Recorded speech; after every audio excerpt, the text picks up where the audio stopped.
Pemirsa YouTube Surya KKS yang budiman di seluruh Nusantara, bahkan dimanapun saudara berada, salam sejahtera, salam kebajikan, Om Swastiastu, Namo Buddhaya, salam, salam, rahayu, rahayu. Semoga kita semua dalam keadaan sehat bergas waras, ayam tentrem, lancar rezekinya, tansah pinaringan sih wiloso saking ngersaning Gusti ingkang Maha Agung. Dan saya sampaikan turut berduka kepada para warga yang saat ini sedang dilanda bencana alam, baik itu berupa letusan gunung, banjir bandang, maupun gempa bumi. Dan dari sini kita menyaksikan lengkap sudah semua elemen alam ini bergejolak dan seperti saling saut menyaut, seperti berlomba-lomba untuk menunjukkan dominasinya masing-masing. Maka kita sebagai bangsa manusia, kita harus berselaras dan harmonis dengan alam. Artinya kita tidak menantang perkara, tetapi kita harus menjadi manusia yang mau untuk meluruhkan segala ego dan keserakahan. Contoh manusia yang masih mengutamakan ego dan keserakahan, manusia-manusia yang masih berbalut egoisme dan keserakahan biasanya tidak akan menghiraukan akan adanya bahaya dari fenomena alam ini. Bahkan bisa dikatakan kurang peduli terhadap apa yang menjadi pertanda alam, apa yang sudah diinformasikan oleh alam semesta kepada seluruh makhluk. Dan saya melihat banyak orang-orang yang gagal untuk berselaras dan harmonis dengan alam, tidak seperti halnya bangsa binatang yang selalu patuh mengikuti dan berselaras serta harmonis dengan hukum alam. Makhluk hidup yang mampu untuk berselaras dan harmonis inilah sebenarnya merupakan esensi dari kalimat yang mengatakan bahwa manusia harus tunduk dan patuh atau takwa kepada Tuhan. Sebenarnya makna dari takwa itu adalah selaras, harmonis, dan sinergis dengan hukum tata keseimbangan alam. Dan orang-orang yang mampu untuk berselaras dan harmonis dengan alam semesta, inilah yang akan lebih mudah untuk dekat dengan leluhur, karena siapapun yang bisa menselaraskan diri dengan alam, dengan tata hukum keseimbangan alam, dan orang-orang yang mampu untuk berselaras dengan alam, harmonis dengan alam, sinergis dengan seluruh makhluk dan seluruh kehidupan ini, maka leluhur akan memberikan belas asih yang pada orang-orang seperti ini. Para pemirsa yang budiman, saya tidak akan membahas tentang harmonisasi dan keselarasan ini hanya sebagai prakata pembuka saja, namun saya akan fokus untuk pembahasan kali ini pada apa yang ditanyakan oleh sedulur-sedulur mengenai peristiwa yang terjadi di sekitar wilayah Batu, Malang, yakni munculnya fenomena langit yang bercahaya kemerahan, fenomena penampakan awan cumulonimbus atau awan CB yang jumlahnya jika tidak salah sekitar 2. Jadi waktu kejadian itu ada penampakan seperti awan cendana yang jumlahnya itu ada 2 dan berupa awan cumulonimbus. Kedua-duanya berupa awan cumulonimbus. Namun di sini saya tidak memfokuskan untuk membahas awan cumulonimbus. Saya di sini akan mengupas dari sisi ilmu Titen dan ilmu Jawa yang khusus keterampilan membaca tanda-tanda alam.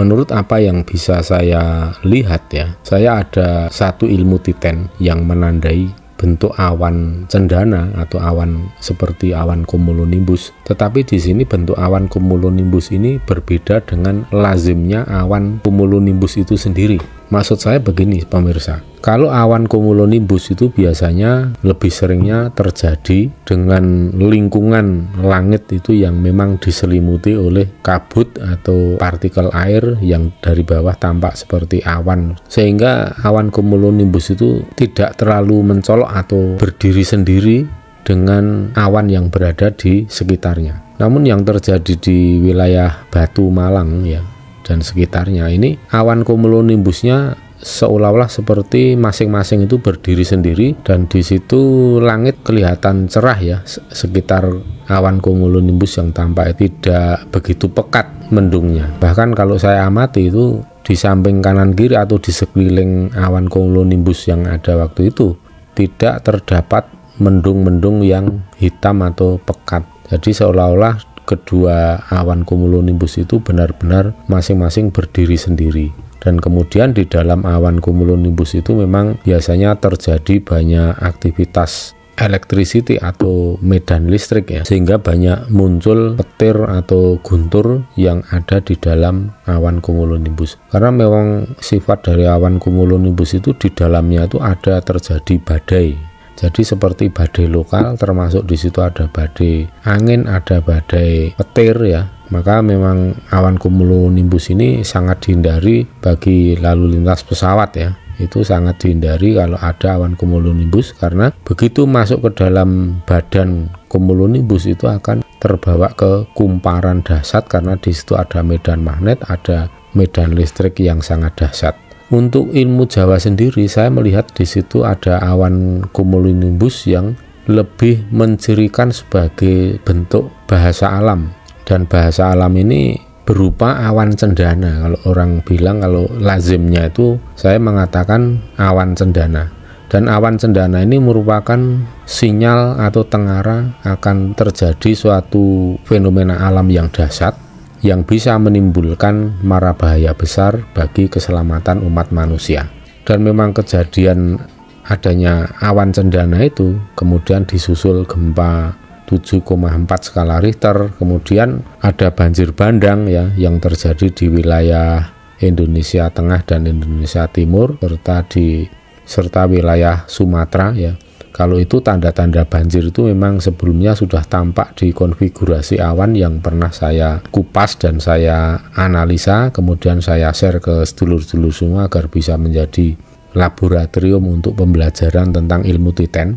Maka saat ini mumpung ada objek atau ada peristiwa yang bisa dijadikan suatu pelajaran untuk ilmu Titan, pada kesempatan ini saya mengupas tentang awan cendana atau dalam bentuk awan cumulonimbus. Nah, di sini dalam spiritual Jawa ini awan cumulonimbus yang tidak biasa tetapi spesifik sekali, sangat mandiri, artinya seperti terpisah dari lingkungan ya, betul-betul seperti jamur yang tumbuh ya.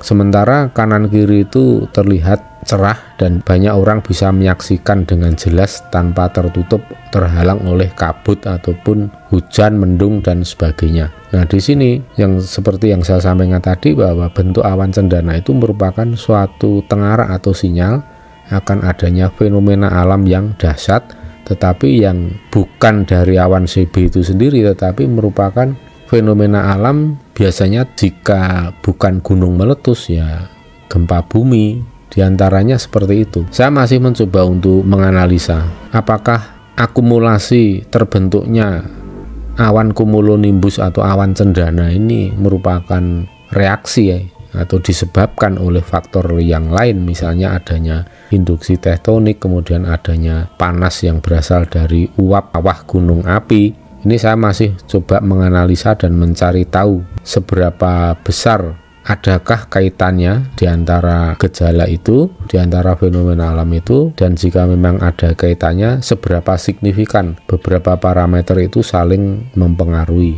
Namun di sini yang sudah beberapa kali saya melihat ya, sebelum Merapi meletus itu saya juga melihat awan cendana yang waktu itu terjadinya di Bantul ya, dan itu beda banget dengan awan cumulonimbus yang lazimnya itu. Makanya saya menyebutnya sebagai awan cendana, dan yang terjadi di sekitar wilayah Malang dan Sidoarjo itu merupakan awan cendana juga ya. Kalau menurut saya itu awan cendana yang bisa menjadi tengara. Dan kalau kita melihat potensi fenomena alam yang bisa menjadi bencana itu ya antara gempa bumi, banjir, gunung meletus, itu yang paling dominan saat ini 3 hal itu. Maka kalau kita bicara tentang gunung meletus, kita punya 2 gunung yang kondisinya memang sangat wajar jika nanti terjadi letusan yang cukup besar. Yang satu Gunung Semeru, kemudian Gunung Merapi, itu yang ada di Pulau Jawa terutama itu. Kemudian untuk di wilayah luar Jawa ada beberapa gunung lagi, dan kita punya sekitar 18 status gunung yang levelnya level 2 atau level waspada, tapi masih di bawah level 3 atau siaga ya. Nah, semua itu merupakan potensi yang besar. Bahkan mungkin Gunung Krakatau yang saat ini terlihat anteng lagi atau lagi diem, lagi tidak nakal, mungkin itu punya potensi besar juga sewaktu-waktu akan terjadi letusan yang cukup besar. Kenapa saya mengatakan demikian? Karena saya melihat ada hubungan antara gempa dengan letusan gunung. Kalau dijelaskan secara rasional ya, gempa itu karena kan diakibatkan oleh adanya pergeseran lempeng bumi. Sedangkan di dalam lempeng bumi itu terdapat celah-celah magma yang terus mengalir ke atas, kemudian muaranya ada di kawah gunung berapi. Tentu saja jika lempeng bumi itu ada perubahan pergeseran, itu pun akan mempengaruhi pergerakan magma yang ada di bawah permukaan tanah atau ada di dalam bumi. Maka seperti Gunung Merapi itu biasanya kalau terjadi gempa yang cukup signifikan di selatan Pacitan, terutama di selatan Pacitan atau selatan Jawa, selatan Gunung Kidul, biasanya Gunung Merapi kemudian langsung menunjukkan reaksinya. Jadi sekitar 30 menit setelah gempa, Gunung Merapi kemudian menampakkan reaksinya, yaitu berupa adanya guguran lava pijar atau meluncurnya wedhus gembel. Nah, kemudian untuk Gunung Semeru, gunung yang lain itu tidak menutup kemungkinan atau bukan sesuatu hal yang sifatnya mustahil. Kemudian dari adanya fenomena alam ya, setelah terjadinya awan yang memerah dan penuh dengan halilintar, kilatan halilintar di sekitar Gunung Arjuna, Gunung Welirang di Jawa Timur, kemudian ada gempa bumi, ada banjir bandang ya. Ini memang kalau dilihat dari ilmu Titan ada urutan-urutan kejadian yang signifikan. Namun dari adanya gempa bumi yang cukup besar, ini kan sebenarnya hawa panas itu sudah bisa kita rasakan dalam waktu beberapa pekan belakangan ini. Dan seperti kemarin itu saya sampaikan dalam vlog saya sebelumnya bahwa panas bumi saat ini, hawa panas yang kita rasakan saat ini merupakan perpaduan antara induksi tektonik dengan gejala gunung berapi akan meletus. Dan di situ saya sampaikan ciri-cirinya. Kalau panasnya ya panas, tetapi ada ciri khusus yang berbeda atau ciri khas. Kalau akan terjadi gempa tektonik itu ya panas, hawa panas yang mengakibatkan kulit kita itu seperti terkena air cabai, terkena debu gabah atau gatal-gatal dan perih gitu ya. Tetapi tubuh kita tidak keluar keringat. Nah, itu sudah merupakan ciri khas dari pertanda adanya induksi tektonik yang sewaktu-waktu siap meledak atau siap meluncur menjadi gempa. Saya ulangi, tanda-tanda dari induksi tektonik ya, itu mengakibatkan panas, hawa panas. Tapi di sini ada ciri khas, yaitu gatal-gatal di kulit, perih ya, seperti tersayat-sayat, seperti tersiram air panas juga, seperti tersiram air cabai, dan tubuh kita tidak mengeluarkan keringat. Sementara itu, jika hawa panas merupakan efek atau akibat dari adanya gunung berapi akan meletus, itu ya hawa panasnya itu beda. Hawa panasnya seperti kalau kita ini berdiri di dekat kobaran api, dan panasnya ini juga menimbulkan keringat yang cukup banyak dan tidak ada rasa gatal dan perih. Ini merupakan salah satu bahasa alam yang bisa kita tangkap. Seperti halnya binatang pasti juga menangkap bahasa alam seperti ini dengan mudah tanpa kesulitan apapun, kecuali bangsa manusia yang ternyata masih kalah cerdas dengan bangsa binatang ya. Ini harus mau mengakui bangsa manusia ya. Kemudian ilmu Titan lagi bahwa jika terjadi gempa bumi, kemudian gempa buminya selesai, tidak ada susulan yang signifikan, itu biasanya hawa panas itu kemudian segera lenyap.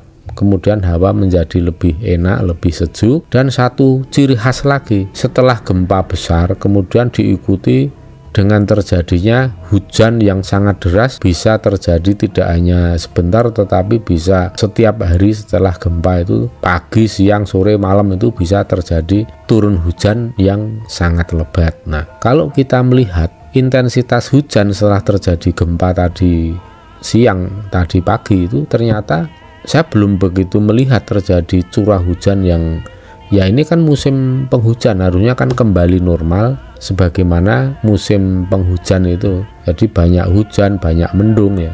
Tetapi setelah adanya gempa ini kok saya melihat tetap biasa-biasa saja seperti sebelumnya, tetap kelihatan kering di sebagian besar wilayah Jawa Tengah dan Jawa Timur. Terus kemudian saya juga masih merasakan adanya hawa panas yang berasal dari induksi tektonik. Karena tadi dari siang sampai sore sampai malam pun kulit saya itu terasa seperti tersiram air cabai, seperti panas dan gatal-gatal, perih sekali. Itu saya masih merasakan sampai tadi masuk ke malam hari itu, saya sudah masih merasakan pertanda itu. Dan ini bisa saya artikan bahwa potensi untuk terjadi gempa lagi yang lebih kecil tapi sering atau banyak, atau terjadi secara intens, atau gempa yang besarnya sama seperti yang tadi terjadi, atau malah lebih besar lagi dari 7,4. Nah, ini yang saya khawatirkan kalau terjadi di lautan kemudian memicu atau men-trigger terjadinya gelombang tsunami. Ini justru yang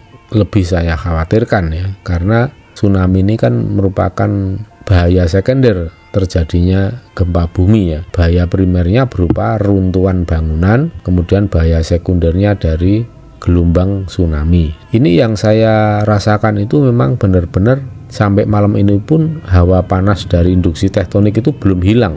Dan lebih seremnya lagi, lebih serunya lagi, hawa panas dari adanya aktivitas gunung api, yaitu saya merasakan hawa panas yang kadang tiba-tiba menjadi keluar keringat seperti berdiri di dekat api. Ini artinya kan saat saya merasakan itu kan berarti ada terpaan hawa panas yang berasal dari gunung berapi yang, nah ini yang bisa saya kupas dari adanya kaitan ya. Ini otak-atik gaduk tetapi madruk tadi antara kejadian fenomena alam berupa awan cendana yang warnanya merah dan banyak kilat di dalamnya, dan itu ada dua kalau saya melihat secara berlangsung secara bersamaan.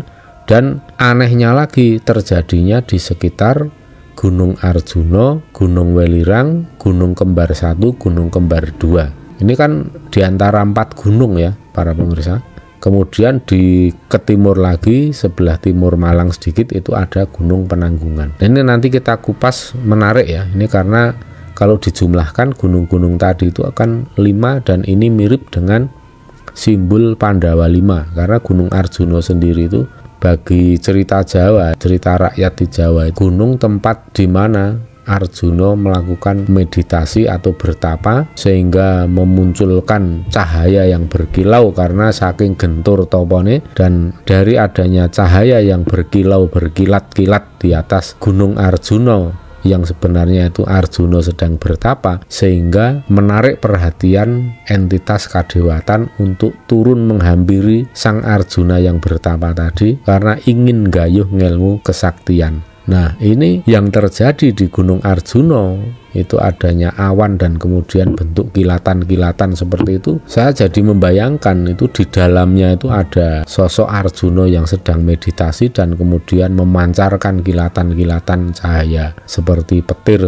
dan itu menjadi daya tarik tersendiri, menjadi pusat perhatian para entitas kayangan kadewatan untuk memperhatikan bagaimana genturnya Sang Arjuna ini bertapa. Kalau kita utak-atik gathuk lagi, kita ketemu, kita bisa mengidentikan gunung-gunung yang jumlahnya 5 ya. Yang satu Gunung Arjuna, Gunung Welirang, Gunung Kembar 1, Kembar 2, kemudian Gunung Penanggungan. Ini kalau kita simpulkan dalam pewayangan sebagai Pandhawa 5 ya, Gunung Penanggungan ini sebagai lebih pas ini sebagai figur Prabu Yudhistira atau Puntadewa, yaitu Pandhawa yang paling tua. Kemudian di situ ada Gunung Welirang. Gunung Welirang itu lebih pantas jika itu diidentifikasi sebagai Werkudara atau Bima. Kemudian Gunung Arjuna itu sudah jelas itu identik dengan Arjuna, yaitu yang posisinya ada di tengah ya, urutannya kan Puntadewa, Bimasena atau Werkudara, kemudian Arjuna. Nah, kemudian yang Gunung Kembar, Kembar 1, Kembar 2 itu bisa diidentikan itu sebagai Nakula dan Sadewa. Itu yang juga kembar ya. Dan terjadinya cahaya-cahaya, ada cahaya kembar, ada awan cendana kembar itu ya, saya melihat di situ ada kekuatan Nakula dan Sadewa yang mengelilingi Arjuna yang sedang bermeditasi. Ya, kalau dikaitkan dengan kebangkitan spiritual Jawa, spiritual Nusantara ya, saya menilai sebagai suatu tengara akan kebangkitan kearifan lokal, kebangkitan spiritual Nusantara ya, spiritual Jawa, spiritual Sunda, spiritual semua suku bangsa ini spiritualnya akan bangkit dan orang-orang akan menggali kearifan lokal ya. Di situ bisa dimaknai sebagai bentuk Aufklärung atau masa kebangkitan, masa pencerahan yang terjadi di Nusantara. Dan Pandhawa ini pun bisa diidentikan, dan Pandhawa ini pun posisinya sebagai tokoh yang protagonis atau tokoh yang baik atau membawa kebaikan yang akan melawan tokoh-tokoh protagonis yaitu bangsa Kurawa. Karena kalau kita melihat di Nusantara saat ini memang sedang terjadi semacam gontok-gontokan atau tarik-menarik ya, saling berebut dominasi, berebut pengaruh antara hitam dan putih, antara kebaikan dan keburukan. Nah, di sini yang namanya kebaikan juga tidak mudah orang itu mengidentifikasi mana orang baik. Sebaliknya untuk orang yang tidak baik atau keburukan itu juga orang kadang tidak mudah mengidentifikasi. Karena apa? Karena keburukan itu berkamuflase seolah-olah menjadi suatu kebaikan atau tokoh-tokoh orang-orang yang baik. Sementara orang yang baik masih banyak orang yang tidak mampu menilai dan melihat bahwa itu orang baik. Seolah-olah kesannya itu orang yang jelek atau orang yang jahat. Itu yang terjadi di Nusantara. Ini menyambung apa yang saya sampaikan dalam konten saya yang sebelumnya, bahwa sekarang itu masih berada di zaman dandang diarani kuntul, kuntul diarani dandang. Jadi burung kuntul ya, burung bangau yang kemudian dianggap sebagai bentuk dandang atau kuali, dan sebaliknya itu kan jelas itu melambangkan orang akan salah kaprah melihat sesuatu yang terjadi, karena suatu peristiwa itu tidak seperti apa yang panjenengan lihat ya. Anda tidak boleh melihat hanya secara visual saja, karena itu bisa menyesatkan atau bisa menipu ya. Panjenengan bisa terkena jebakan Batman. Makanya dalam zaman saat ini juga kalau dikaitkan dengan prediksi kuno atau ramalan Jayabaya, itu kalau saya melihatnya fase saat ini sudah muncul apa yang dikatakan ana setan riwa-riwa pindha manungsa nggawa agama. Sekarang kalau kita kupas dari kalimat ini dalam ramalan kuno, ramalan Jayabaya ya, atau masih tercakup dalam Jangka Jayabaya, apa yang dimaksud dengan setan riwa-riwa pindha manungsa nggawa agama ya, kalau saya memahami sebenarnya cukup gamblang dan jelas ya para pemirsa. Tapi saya mohon jangan ada yang tersinggung karena saya mengupas, karena saya hanya mengartikan dari kata atau kalimat itu apa adanya secara harfiah. Sekarang kita kupas, ono setan berarti ada setan. Nah, setan ini kan kalau di dalam agama Islam itu kan aslinya itu kan nar ya, dan nar itu adalah api. Jadi Sesungguhnya setan itu adalah api, dan api itu sebenarnya sesungguhnya itu ya hawa nafsu angkara murka yang ada di dalam diri manusia. Itu api, elemen api yang sangat dominan di dalam diri manusia itu disebut setan atau nar. Nah di sini jelas itu berarti angkara murka ya. Setan itu riwo-riwo itu ya penuh atau tubuhnya dipenuhi oleh bulu atau banyak bulu di tubuhnya. Jadi membiarkan bulu-bulu itu tumbuh dengan lebatnya. Riwo-riwo pindo manungso, jadi wujudnya itu blegere itu sosoknya itu manusia. Jadi ono setan riwo-riwo pindo manungso, ada setan yang berwujud manusia. Tetapi apa? Tetapi ironisnya ono setan riwo-riwo pindo manungso nggawa agama. Nah, ini artinya ada angkara murka, ada manusia angkara murka yang berbalut dengan simbol-simbol kesucian agama. Nah, ini kalau kita pahami saat ini kan ya kita ndak usah menyebut nama lah, kita mudah sekali untuk melihat berita-berita, melihat kasus-kasus peristiwa yang sekarang juga lagi heboh apa itu ya, yang terjadi di Depok ya. Yang sekarang lagi heboh itu ada banyak yang minta supaya dikebiri apa itu kasusnya nggak usah saya ceritakan, bukan ranah saya untuk membahas di depan publik ya, biarlah itu menjadi urusan semua pihak yang berwenang atau punya tanggung jawab.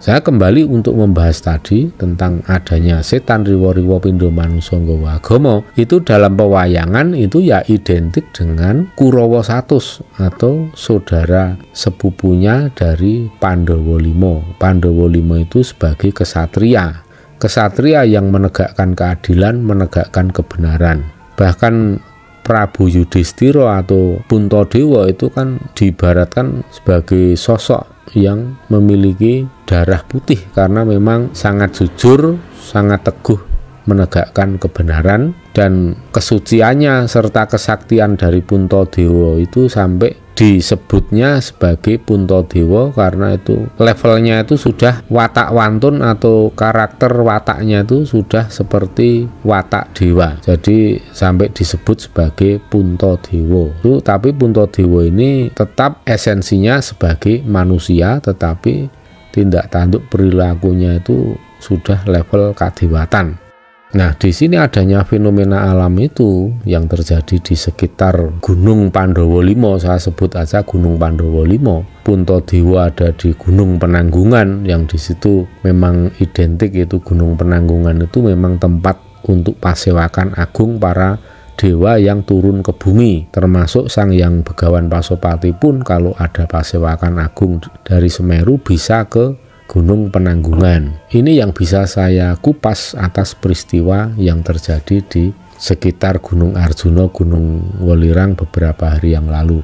Dan saya berharap ini menjadi tengara atau sinyal yang baik akan adanya kebangkitan spiritual Nusantara, sehingga orang akan menjadi tahu apa itu sejatine urip, karena orang yang ngerti, yang tahu paham sejatine urip itu akan gayuh, akan menggapai urip kang sejati atau hidup yang sesungguhnya.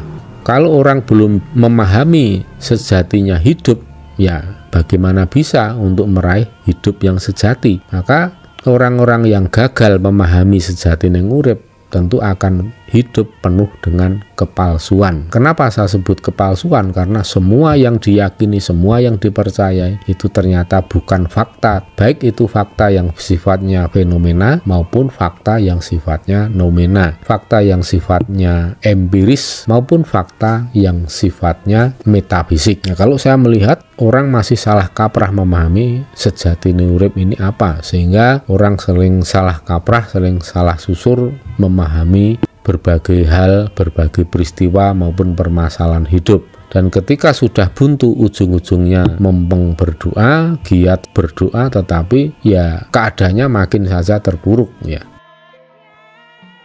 Nah, ini rasanya kok ada sesuatu yang kurang jika saya tidak menceritakan bagaimana perkembangan Sang Hyang Begawan Pasopati ya. Ini saya memang terus menyampaikan tentang perihal Begawan Pasopati, Hyang Begawan Pasopati, karena saat ini intensif sekali rawuh kemudian kundur lagi, rawuh kundur lagi, dan beberapa hari kemarin itu malah seharian itu di rumah ya. Kalau di rumah ya seperti kita kehidupan manusia seperti ini ya, ada makanan, ada masakan, sayuran apa-apa ya, beliau ikut dahar yang seperti itu, karena kan beliau itu walaupun sebagai entitas kadewatan tetapi turun ke bumi ya tetap mengikuti rumus yang berlaku di dimensi bumi ini. Ini malam Rabu ya, berarti Senin ya. Pada hari Senin siang itu beliau masih di rumah. Cuman tak berapa lama kemudian beliau ngendiko, beliau pamit akan kembali ke Semeru karena Semeru ini akan semakin menjadi-jadi gitu kan. Saya mengikuti apa yang beliau sampaikan ya. Jadi Semeru ini makin menjadi-jadi, dan ini yang cukup menjadi keprihatinan para leluhur. Dan Sang Hyang Pasopati kemarin ngendiko juga kalau mengajak para leluhur, termasuk ada Ki Ageng Mangir Wonoboyo yang bisa saya sebut sebagai pawangnya gunung api, seperti juga apa kata Sang Hyang Begawan Pasopati bahwa warga Jogja masih beruntung karena ada Ki Ageng Mangir yang selalu berkenan untuk melubangi, membocorkan kawah Gunung Merapi sehingga terus mengalirkan lava pijar untuk mengurangi tekanan. Walaupun begitu bukan terus nanti tidak ada letusan ya, itu nanti sifatnya hanya mengurangi kedahsyatan, mengurangi volume, mengurangi daya ledak sehingga tidak menjadi besar sekali. Jadi tapi tetap nanti Merapi tentu akan meletus ya, tapi intensitasnya memang saat ini tinggi sekali dan itu justru baik ya. Memang seperti itulah yang diprogramkan oleh Ki Ageng Mangir Wonoboyo.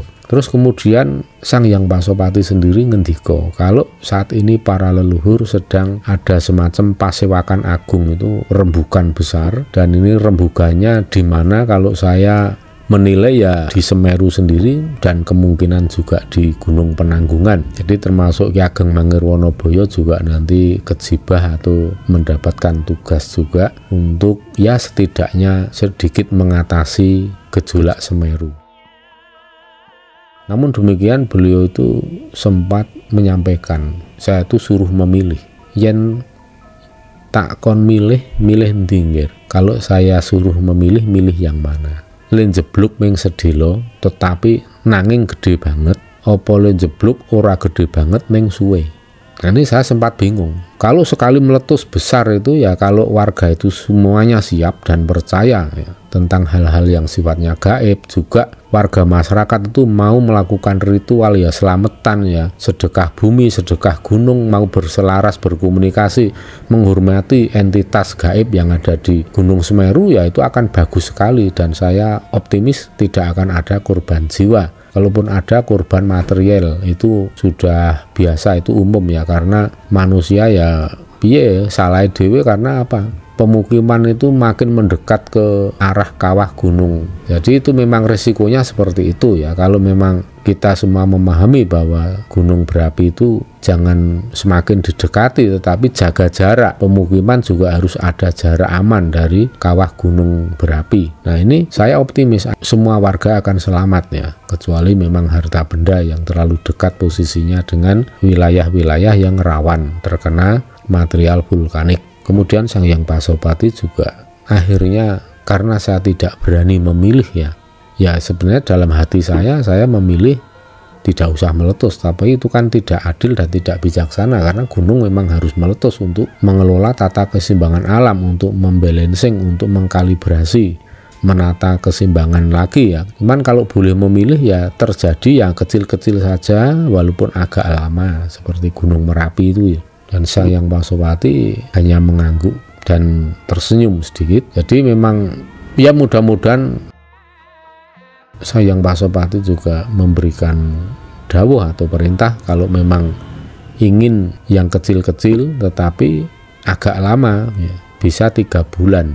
Jadi saya malah berharap tidak apa-apa kalau memang harus 3 bulan untuk menghabiskan kekuatan atau aktivitas yang sekarang harus muncul ya. 3 bulan saya kira tidak apa-apa asalkan tidak ada jatuh korban jiwa. Namun demikian Sang Hyang Pasopati juga dawuh supaya kami tetap terus konsisten melakukan ritual untuk keselamatan bila sewaktu-waktu Semeru itu meletus besar. Dan beliau pada saat mau kundur juga wanti-wanti, jaganen anak-anakmu kabeh apa meneh sing ora adoh saka Gunung Semeru. Maka saya juga wanti-wanti, terutama saya menghimbau kepada anak-anak saya, sedulur-sedulur saya, baik para pembaca blog maupun para pemirsa YouTube Surya KKS yang sekiranya tinggal tidak jauh dari Gunung Semeru, supaya nanti sekitar mendekati tahun baru hingga setelah tahun baru itu sebaiknya selalu mewaspadai aktivitas Gunung Semeru. Mudah-mudahan tidak terjadi letusan yang sangat besar tapi mudah-mudahan seperti itu. Tapi kalaupun terjadi juga yang besar, yang dahsyat mudah-mudahan seluruh makhluk pinaringan keselamatan. Dan saya semampu saya yang bisa saya lakukan, sekuat tenaga, pikiran, biaya yang saya punya, saya akan melakukan ritual upacara yang bisa kami lakukan dengan tujuan untuk keselamatan bersama, terutama para warga, sedulur-sedulur semua yang berada di sekitar Gunung Semeru, Gunung Merapi maupun Gunung Api semua yang ada di Nusantara ini. Dan kemarin pada saat di sekitar Gunung Arjuna Welirang terjadi fenomena awan yang merah yang penuh dengan kilatan cahaya itu, saya juga berharap itu pertanda baik yang diberikan oleh Begawan Pasopati, oleh Eyang Begawan Pasopati sedang melakukan sesuatu untuk keselamatan semuanya. Dan saya ajak para sedulur-sedulur dimanapun berada, karena kita ini hidup di Indonesia yang berada di atas Ring of Fire, dan tempat tinggal kita ini memiliki potensi bencana yang berbeda-beda. Ada yang bencana dari air, dari angin, dari api maupun dari tanah, yang ada tanah longsor, ada banjir, ada badai, angin, puting beliung, ada sambaran petir sampai gunung meletus dan gempa bumi. Maka saya ajak para sedulur-sedulur semua, terutama para pemirsa YouTube Surya KKS dimanapun panjenengan berada, untuk sering-sering melantunkan tembang mantra, melantunkan mantra Sungsang Buwono Walik seperti yang pernah saya share tutorialnya, saya ajarkan nembangnya yang sederhana. Nanti link videonya saya taruh di bawah link video ini, panjenengan cari aja, klik saja, ada di bawah video ini nanti.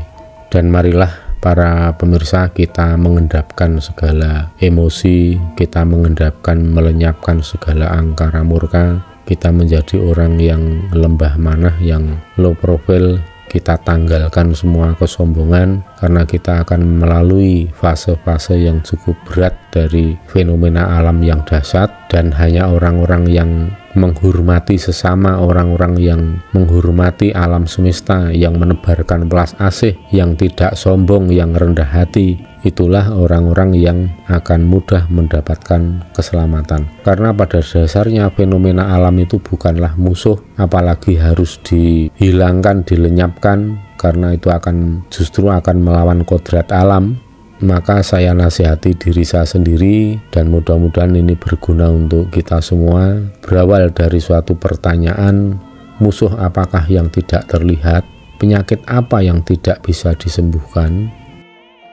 Kemarahan adalah musuh yang tidak terlihat, dan ketidakpuasan adalah penyakit tidak bisa disembuhkan. Maka jauhkanlah dari kemarahan, jauhkanlah dari sifat keserakahan, ketidakpuasan, karena semua ini akan mudah menjadi mesin pembinasa manusia di saat kondisi alam sedang terjadi gejolak yang besar.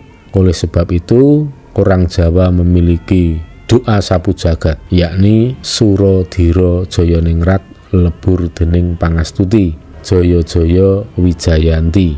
Karena itu artinya segala sifat angkara murka akan lenyap, akan lebur, akan kalah dengan welas asih atau kasih sayang. Oleh karena itu, Surodiro Joyoningrat pangruwating diyu, Joyoningrat pangruwating diyu.